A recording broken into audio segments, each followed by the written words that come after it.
नमस्कार, मैं उज्ज्वल आरव स्वागत करता हूं आप सबको अपने इस प्यारे से परिवार को अपने YouTube चैनल पे, जहां हम लोग आज बात करने वाले हैं बिहार की ये वैकेंसी के बारे में।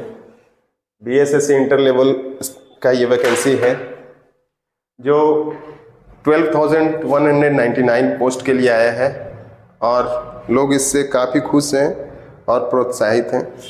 हम लोग आज इसी के बारे में बात करेंगे कि इसका क्या स्ट्रेटजी होना चाहिए, क्या इसका सिलेबस है, कितने क्वेश्चंस कैसे पूछे जाते हैं और क्या प्रिपरेशन का सही तरीका होगा, इसके बारे में आज हम लोग देखेंगे। तो पहले तो ये एग्ज़ाम जैसा है इतना इजी किसी को लेना नहीं चाहिए और इसके प्रिपरेशन में हर सब्जेक्ट पे प्रॉपर फोकस करना चाहिए। जितना डाटा है आप लोगों को उतना ज़्यादा काम आएगा जितना डाटा कलेक्ट कीजिएगा। तो हम लोग देखेंगे इसका क्या सिलेबस है और क्या इसके क्वेश्चंस होने वाले हैं, कौन से सब्जेक्ट्स ज़्यादा फायदेमंद होने वाले हैं और किस पे ज़्यादा टाइम देना है। तो पहले हम लोग सिलेबस देखते हैं। तो जैसा आप लोग देख रहे होंगे, जनरल स्टडीज़, GS, ये 50 क्वेश्चंस हैं 200 मार्क्स के। 1 questions carry 4 marks and each questions carries 1 negative mark. तो पहले हम लोग जनरल स्टडीज़ के बारे में देखेंगे। ये 50 क्वेश्चंस हैं, 200 मार्क्स है। तो GS को देखा जाए तो बहुत वास्ट सिलेबस होता है। ये 50 क्वेश्चंस के लिए आप लोग सबको सबसे ज़्यादा टाइम देना होगा। ये रीजनिंग और मैथ्स, ये इसमें कम टाइम से भी हो जाएगा, लेकिन ये जो 25 क्वेश्चंस मैथ्स के आने वाले हैं इसमें 50 क्वेश्चंस में 25 साइंस है एंड 25 मैथमेटिक्स है। रीजनिंग का 50 क्वेश्चंस हैं और इसके 25 क्वेश्चंस, ये 75 क्वेश्चंस दोनों मिलके होते हैं और इसमें आप लोगों को 99% स्कोर करना होगा। 74 से ज़्यादा गलत जो करेगा, 74 से जो कम करेगा उसके लिए प्रॉब्लम हो सकता है और यही वैकेंसी का यही पोस्ट में डिफर कर देगा। हम लोग बात करेंगे GS को डिटेल में, क्योंकि साइंस को डिटेल में भी बात करेंगे, क्योंकि मैथ्स और रीजनिंग लगभग सबका होगा और जिसका नहीं होगा बहुत प्रीवियस ईयर का छोटे छोटे बुक्स आते हैं, जैसे RS अग्रवाल का आता है मैथ्स का। वो एग्जाम्पल भी अगर हर कोई कर ले तो मेरे हिसाब से सफिशिएंट है। और रीजनिंग की रही बात, तो लास्ट टाइम में रिवीजन रीजनिंग का ज़रूरी है। ज़्यादा टाइम GS पे दें, साइंस पे दें। हम लोग बात करेंगे GS और साइंस के बारे में, क्या इसका होने वाला है, कैसे पढ़ा जाए, कैसे इसका प्रिपरेशन किया जाए। लेकिन उससे पहले हम लोग देखेंगे कि प्रीवियस ईयर्स में, जैसे 2017 में 2018 में जो री एग्ज़ाम हुए हैं उसका क्या पैटर्न रहा है, कितने क्वेश्चंस उससे पूछे गए हैं, उसके बारे में हम लोग देखेंगे। उससे क्या पता चलेगा कि कैसे हम लोग को फोकस रहना है। हालांकि कोई स्ट्रेटजी नहीं है इसका, ये नहीं कह सकते हैं आप कि एंशिएंट को थोड़ा इग्नोर कर दो, मेडाइवल को थोड़ा कम पढ़ो, मॉडर्न पे ज़्यादा फोकस करो, ये गलत होगा, क्योंकि हम लोग आगे देखेंगे और मैं उसको साबित करूँगा। ये कुछ डाटा है जो प्रीवियस ईयर एग्जाम से लिए गए हैं। ये 2017 का है, ये 2018 का है, 2 शिफ्ट का, और ये 2012 का है। आप जब यहाँ एक चीज़ नोटिस करेंगे कि एंशिएंट जैसे है, तो फर्स्ट शिफ्ट में ये एग्ज़ाम जो फर्स्ट शिफ्ट हुआ उसमें 7 क्वेश्चंस पूछे गए। यही अगले डेट में जब एग्ज़ाम हुआ तो ये कोई क्वेश्चंस नहीं थे एंशिएंट से। इसी तरह से सिर्फ एंशिएंट का नहीं बात करूंगा, अगर हम मॉडर्न को सबसे ज़्यादा वेटेज देते हैं तो किसी ईयर में देखिए 9 क्वेश्चंस पूछे गए हैं तो किसी में सिर्फ 1 क्वेश्चन आए। तो ये इस तरह से हम लोग नहीं पढ़ाई करेंगे।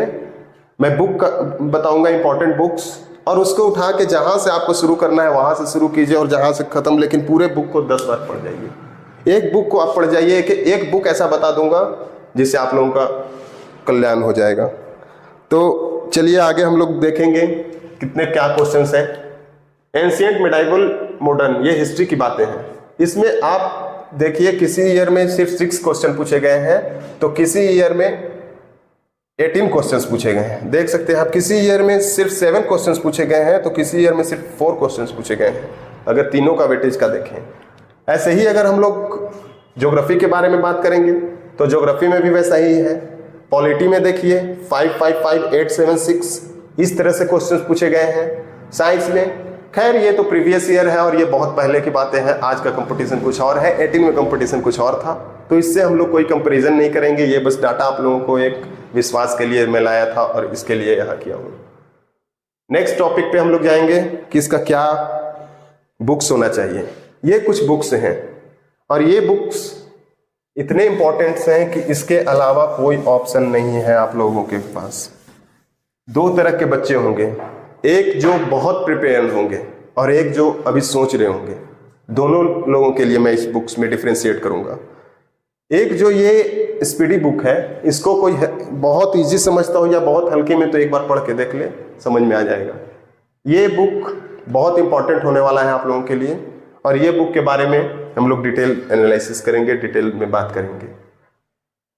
अगर ये बुक को, क्राउन के जनरल नॉलेज को और ये बुक को, जो अभी स्टार्टिंग कर रहे हैं, जो अभी सोच रहे हैं करने का, जो करने वाले हैं, वो पहले ये बुक को स्टार्ट कीजिए, फिर बाद में ये बुक को।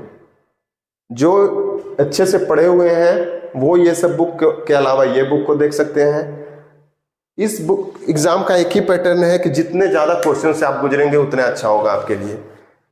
कम से कम आप लोग 50,000 क्वेश्चन का प्रैक्टिस चाहिए एग्जाम होने से पहले, और उसके लिए इससे अच्छा कोई मौका नहीं है कि एक मंथ और डेट बढ़ा दिया गया है।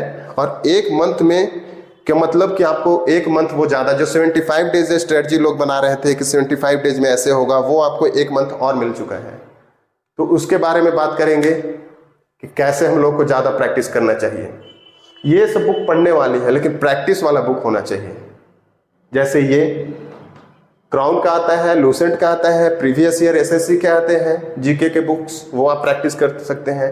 मैं बोलता हूं कि जीके के आप 50,000 क्वेश्चंस को प्रैक्टिस कीजिए। 50,000, ये कोई ज़्यादा नहीं है और न कम है। जो 50,000 का ये अचीवमेंट क्रॉस कर लिया, उसको कोई नहीं रोक सकता जीके में करने से। ये आप कहीं से उठा के पढ़ लीजिए, इसका कोई सिलेबस नहीं होने वाला है।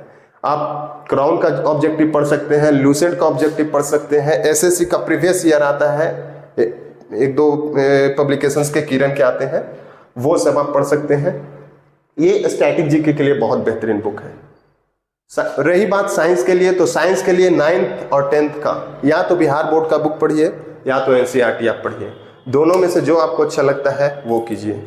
लेकिन मैं बोलूँगा कि स्पीडी से अच्छा कुछ नहीं है। जो स्पीडी कर रहे हैं वो बहुत आगे हैं, जो ये कर रहे हैं बहुत आगे हैं। इसके अलावा इसके जगह पे आप लूसेंट कर सकते हैं। जो लूसेंट पढ़ते हैं लूसेंट को ही पढ़िए। जो बुक को आप पढ़ा हुआ है उसको चेंज नहीं करना है, लेकिन साथ में ये बुक को ऐड करना है। अगर आप एक लेवल बहुत आगे हैं, बहुत अच्छे जगह पर हैं, जहाँ बहुत प्रिपेयर्ड हैं आपको ये सब बुक से मतलब नहीं है, तो ये बुक को आप ट्राई कर सकते हैं। ये स्टैटिक जीके है, RWA पब्लिकेशन का आता है, बहुत ही बेहतरीन बुक है। और ये इस एग्जाम के सिलेबस के हिसाब से जैसे किया जाता है पूरा इसमें दिया हुआ है। फिर ये तो मैं प्रैक्टिस के लिए बात कर चुका हूँ। एक चीज़ और, कैसे पढ़ाई करना है, सेल्फ स्टडी से ही होगा। अभी बहुत सारे कोचिंग वाले बहुत सारे सिलेबस बेच रहे हैं, ये कर लो वो कर लो, ये ले लो वो ले लो, 499 299, सब वेस्ट ऑफ टाइम है। मैं बोलता हूँ कि self study is the best method for this exam. आप सबसे बेहतरीन तैयारी कर सकते हैं सेल्फ स्टडी से। अब सेल्फ स्टडी कैसे करेंगे? कुछ लोग वर्किंग होंगे, कुछ कोई जॉब में होंगे, कुछ प्राइवेट जॉब में होंगे, कुछ लोग, तो आप इसके लिए टाइम निकालना होगा आपको, और कम से कम 6 आवर्स वर्किंग के लिए निकालना होगा। जो वर्किंग में है उनको 6 आवर्स देना होगा। तो और जो लोग सिर्फ इसी पे पढ़ना है, जो बहुत परेशान है, सिर्फ इसी यही एग्ज़ाम एक ऑप्शन है, तो वो लोग तो लगे रहिए, 12 आवर्स कीजिए, 10 आवर्स कीजिए, कम से कम इतना करना होगा। अगर आप स्टूडेंट हैं तो मेरा ये सलाह होगा, लाइब्रेरी जाएं, एक टाइम टेबल क्रिएट करें, मॉर्निंग से स्टार्ट करें, और वो बेस्ट मेथड होगा। फिर जो वर्किंग लोग हैं, जो वर्किंग कर रहे हैं और फिर भी प्रिपरेशन करना चाहते हैं, तो आप लोग टाइम निकालें, रात में निकालें, सुबह में निकालें, 6 आवर्स आप लोगों को निकालना होगा, क्योंकि ये इजी नहीं होने वाला है, बहुत डिफ़िकल्ट होने वाला है और कंपटीशन बहुत हाई है। तो उस हिसाब से आप लोग इसका तैयारी करें, ज़्यादा से ज़्यादा बुक को कवर करें, ज़्यादा से ज़्यादा प्रैक्टिस करें। 50,000 क्वेश्चंस के थ्रू आप लोगों को गुजरना होगा, तब ये जाकर आप एक पोस्ट सिक्योर कर सकते हैं। ये हाल में अभी नोटिस आया है बीएसएससी के द्वारा, नया डेट को चेंज किया गया है। जो पहले 9 नवंबर को फॉर्म का डेट खत्म होने वाला था वो अब 9 दिसंबर तक जाएगा, और ये अच्छी खबर है। जो इस वजह से सीरियसनेस को अपना कम करेंगे, नेग्लिजेंस हो जाएंगे, वो पछताएंगे, क्योंकि टाइम ज़्यादा नहीं है, 1 मंथ ज़्यादा मिला है तो इसको ज़्यादा कीजिए। और क्योंकि सर्वर स्लो चल रही थी, पेमेंट का प्रोसेस हो नहीं पा रहा था, इसलिए बीएसएससी को मजबूरन ये करना पड़ा। एक बात और जिसके वजह से ये हुआ है और सुनने में आ रहा है कि पोस्ट बढ़ने वाले हैं, 12,000 से बढ़कर 18,000 तक अनुमान लगाया जा रहा है। हालांकि इसकी कोई पुष्टिकरण नहीं है। जैसे ही कुछ साफ दिखेगा मैं अगले वीडियो में उसको कुछ प्रूफ लेकर आऊँगा, तो वो मैं क्लियर कर पाऊँगा। लेकिन हाँ, 15,000 तक पोस्ट बढ़ने के अनुमान है। आप लोग लगे रहिए, सीरियस रहिए, ये इजी नहीं होने वाला है, इतना आसान नहीं होने वाला है। चलिए तो फिर नेक्स्ट वीडियो में मिलेंगे इसी के से रिगार्डिंग बात करते हुए। तब तक के लिए आप लोग खूब मन लगाकर पढ़ें और इसका प्रिपेयर करें। Thank you.